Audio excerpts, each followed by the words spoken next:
One of the most important things in my life is my morning routine. You may have read a book about habits of successful people. You may have heard about how you got to get up and crush the day at 5 or 6 a.m.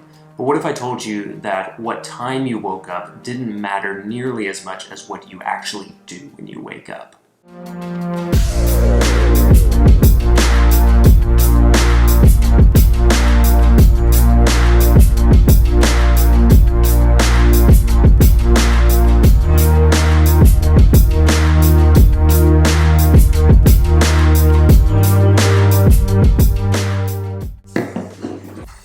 Morning.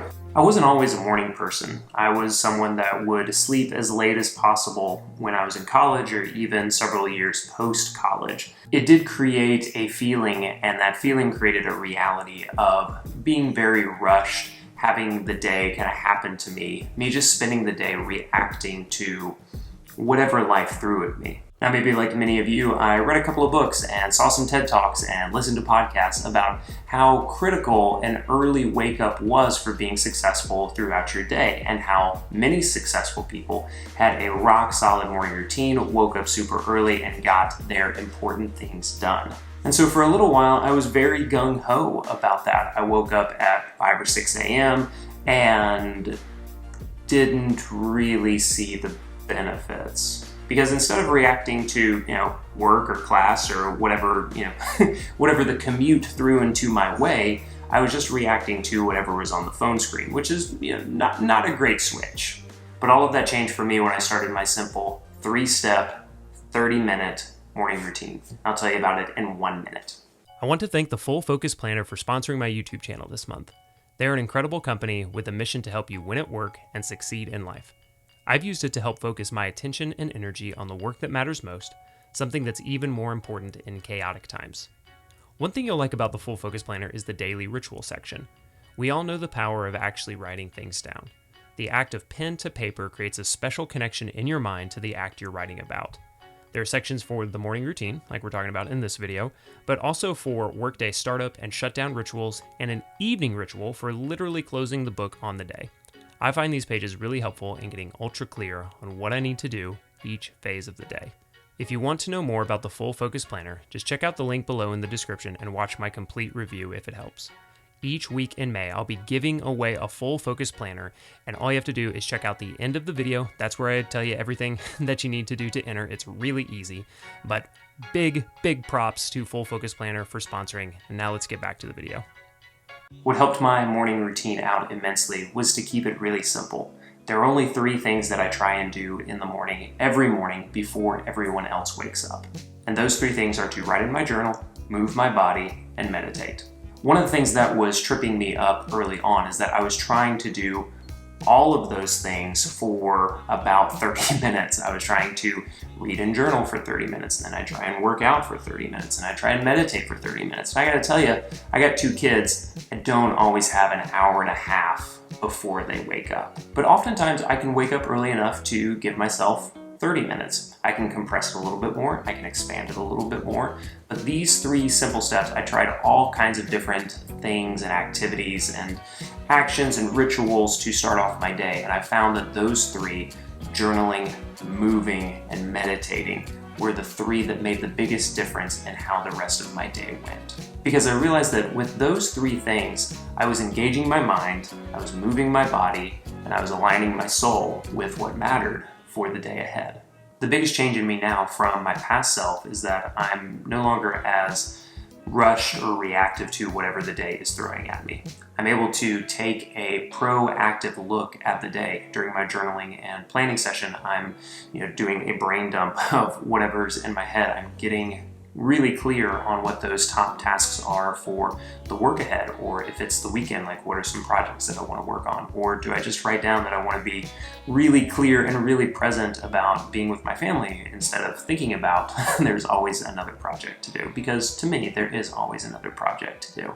The movement session is normally very light. It's not something that I'm going to get all sweaty over and have to shower right away because of the movement. A lot of times that does happen, but it's never something that I go into it saying like, okay, it's got to be 30 minutes and I've got to get, I've got to burn X number of calories and I've got to get my heart rate up to 150, 180. It's nothing like that. It's just 10 to 15 minutes of very light movement, part body weight, part yoga, just trying to move, get the blood going a little bit and loosen up the muscles, just kind of activate the body for the day. The meditation piece is the one that is the newest addition for me to my morning ritual. And what I do for 10 to 15 minutes is just a mix of meditation, of just kind of sitting with myself, of observing thoughts, feelings, letting them just kind of pass me by in the mental river that is my mind.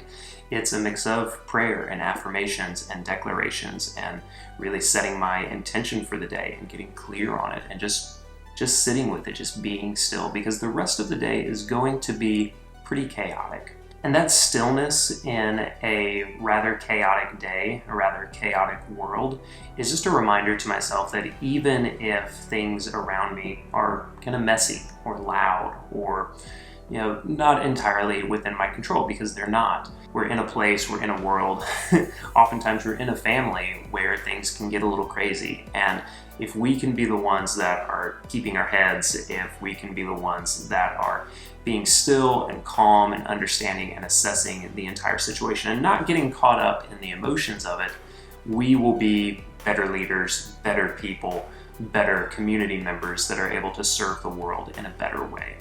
Here's an important distinction and something that I have to remind myself of often. My day is absolutely 100% better when I'm able to go through my morning routine, through my morning ritual. But on days where that doesn't happen or I'm not able to do all of it, that does not mean the day is going downhill from the beginning. This was an important thing because I'm very much like when I get rolling on something, if something gets thrown off that's out of my control, and I'm like, day is ruined now. And I noticed that I pass a little of this on to my 5-year-old. Like if something throws him off, he might be like, oh my gosh, this is the worst day ever. I'm like, no, it's really not the worst day ever. And he said that yesterday, and I found myself thinking, oh my gosh, if I'm not able to do my morning routine in time, mentally, maybe not that dramatically, but mentally I'm kind of thinking to myself like, the day's kind of shot now. And that's not the case. So when you have those times, when you have those days, and this doesn't just apply to a morning routine, it applies to journaling, to bullet journaling, to really anything in life. If you get thrown off for a day, that doesn't mean that you're going to have an entirely bad day. Even if you do have a bad day, that doesn't mean you're going to have a bad week. If you have a bad week, that doesn't mean you have to have a bad month. There are things that you can do to reset. You can also just take a deep breath and realize, you know what? Things didn't go the way that I expected this morning. That's life.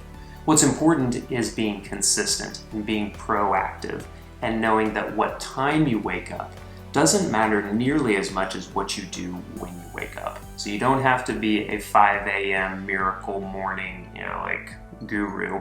You can wake up at 8 or 7 or 10. I don't care. What matters is what you choose to do with your time and your early actions in the day.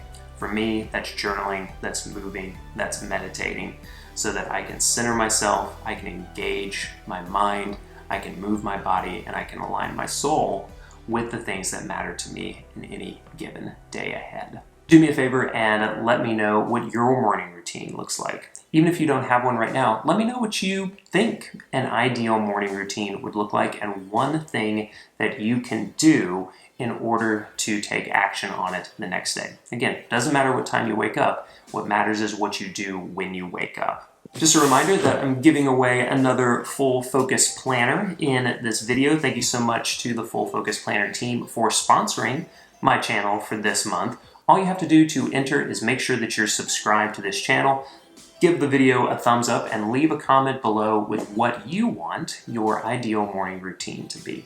Thank you so much for watching this video. I love sharing these ideas and concepts with you about how a morning routine can positively impact your life. Can't wait to hear from you in the comments about what your ideal morning routine is. There's lots of other videos on the way about routines, rituals, productivity, simple things that you can do to focus on what matters most to you. Hope you have a great day, and I'll see you in the next video.